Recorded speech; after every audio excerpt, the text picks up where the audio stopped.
Dear students, welcome back. Now we will see how the function of diaphragm is going to affected due to hyperinflation. So hyperinflation affects not only the bony components of the chest wall but also the muscles of the thorax. Okay, so the primary muscle which helps in the inspiration is the diaphragm, and also some diaphragm at the lower rib cage, and in the upper rib cage the parasternal muscles and also the scalene muscles which help in ventilation during inspiration. Okay, what happens? So already the lungs are in hyperinflated state. So the lungs are in hyperinflated state. So that means, so due to this hyperinflation, the diaphragm becomes flat. So the diaphragm becomes flat. So what happened? The fibers of the diaphragm shortened. Actually, in the dome shape, the fibers are elongated, and this is called zone of apposition. This is called zone of apposition. So now, so the fibers of the diaphragm shortened here. So that means the diaphragm is already in contracted state, which decreasing the available range of contraction, because in this position which will decrease the available range of contraction. So if it is in vertical, so it is having, which causes the angle of pull. It is making an angle with the rib cage which has more torque to produce a range of motion in the thorax. But here it is not possible because of the shortened diaphragm. The angle of pull of the flattened diaphragm fibers, become more horizontal, because of decreasing of zone of apposition. With the decreased zone of apposition, so here we can see the zone of apposition, so it become almost horizontal. Okay, so in such kind of thing, the horizontal arrangement of the diaphragm is seen in severe cases of hyperinflation, where the fibers of the diaphragm are aligned horizontally. Okay, what happens if the contraction of this muscle in this horizontal position, what will happen? So normally we know that this is present somewhat in outward, isn't it? It is present like this. So if the muscle is become horizontal, this outward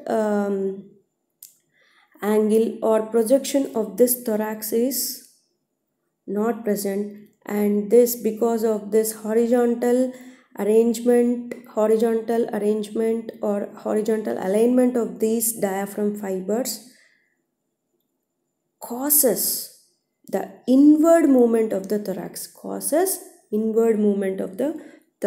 instead of maintaining this normal position. So pulling the rib cage inward, lower rib cage inward, actually it will work against the inflation. So it will work against the inflation. Okay, so inflation జరిగినప్పుడు ఏమవుతుంది, మనకి diaphragm flatten అయ్యి and helps in inspiration, and again it come backs during expiration. But it is not happening here now.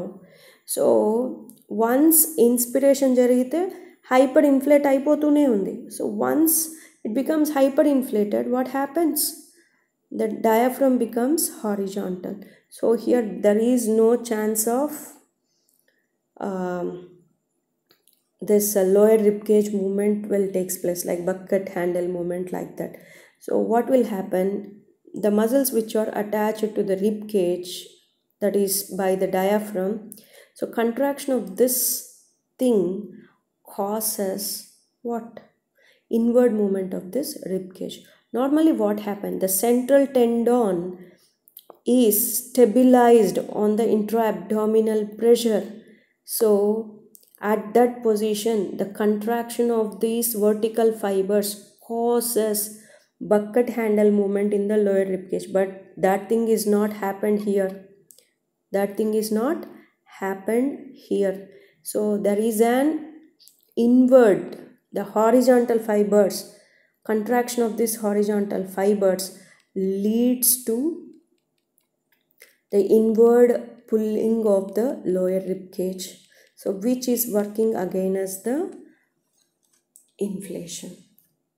Okay, so this is happened in the biomechanics of the rib cage if the diaphragm is affected. If the diaphragm is affected. So with the decreased function of the diaphragm in the COPD, so almost all this part is not working now due to hyperinflation. So but inspiration has to done.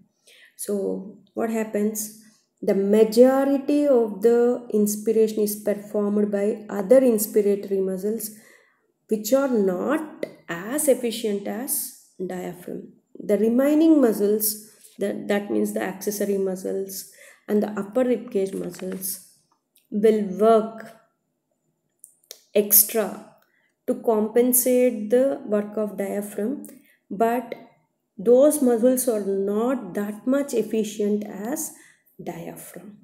Okay, so this is the abnormal biomechanics taking place during hyperinflation. In the next session, so how this upper rib cage muscles are going to work to compensate the diaphragm, to compensate the inefficiency of the diaphragm, and also how these muscles help in increasing the need of ventilation. We will see in the next video or session. Thank you.